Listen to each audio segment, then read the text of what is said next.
தரமான பிஓபிஎஃப் சிஸ்டனை கேட்டு வாங்குங்க. தரமான பிஓபிஎஃப் ஜெஸ்டா. தரமான பிஓபிஎஃப் ஜெஸ்டா. தேநீரின் உன்னத கிளை.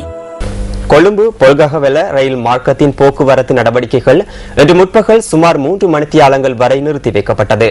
ரயில் மார்க்கத்தை மறித்து பொதுமக்கள் மேற்கொண்ட ஆர்ப்பாட்டத்தின் காரணமாகவே இந்த மார்க்கத்தின் ஊடாக போக்குவரத்து நடவடிக்கைகள் பாதிக்கப்பட்டிருந்தன.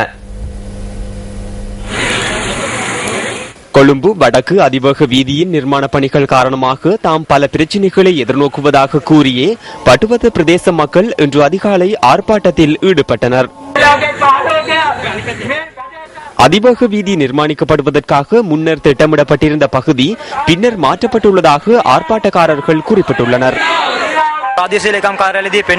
அதிவேக வீதி பட்டுவத்த நகரினூடாக மற்றும் வல்பொல நகரினூடாக நிர்மாணிக்கப்படுகின்றதனை பிரதேச செயலாளர் அலுவலகத்தில் கண்டோம். அதற்கு நாம் கடுமையான எதிர்ப்பை தெரிவிக்கின்றோம். வல்பொல ரயில் நிலையத்திற்கு அருகில் ஆர்ப்பாட்டக்காரர்கள் ரயிலை இடைமறித்து நிறுத்தியுள்ளனர்.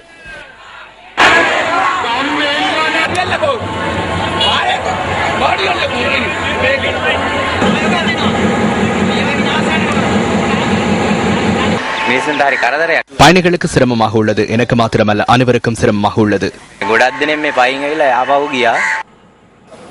சுமார் 3 மணித்தியாலங்கள் இடம்பெற்ற இந்த ஆர்ப்பாட்டத்தை கலைப்பதற்கு போலீசார் தலையீடு செய்யவில்லை.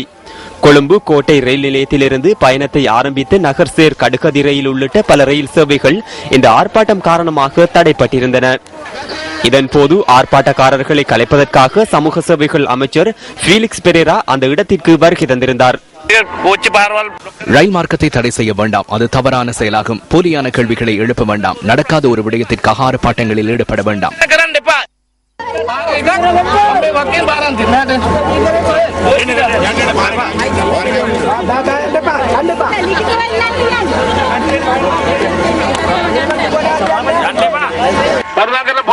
தயவு செய்து இந்த இடத்திற்கு வாருங்கள். ரயில் மார்க்கத்தை மறைக்க வேண்டாம். இந்த பிரச்சனைக்கு நான் பதிலளிக்கிறேன்.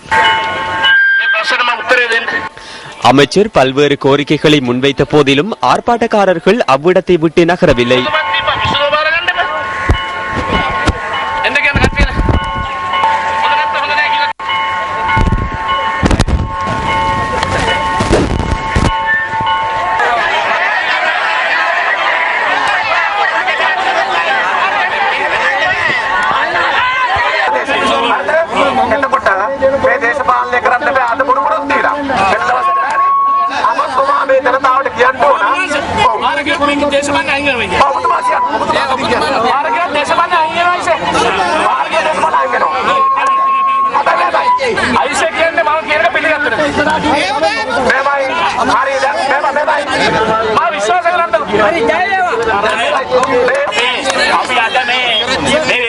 இன்று இந்த ஆர்ப்பாட்டத்தை நாம் நிறுத்திக் கொள்வதாக உறுதி அளிக்கின்றோம். எனினும் அமைச்சர் உறுதிமொழியை மீறியமைக்காகவே நாம் ஆர்ப்பாட்டத்தில் ஈடுபட்டோம்.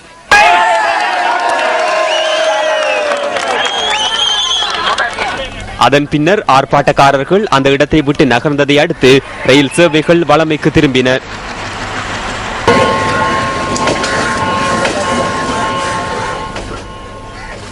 இந்த வீதியின் நிர்மாண பணிகள் தொடர்பான கலந்துரையாடல் ஒன்று கடந்த மாதம் 29ஆம் திகதி அமைச்சர் ஃபீலிக்ஸ் பெரேரா தலைமையில் நடைபெற்றதுடன் அதன்போது அமைதியின்மையும் ஏற்பட்டிருந்தமை குறிப்பிடத்தக்கது.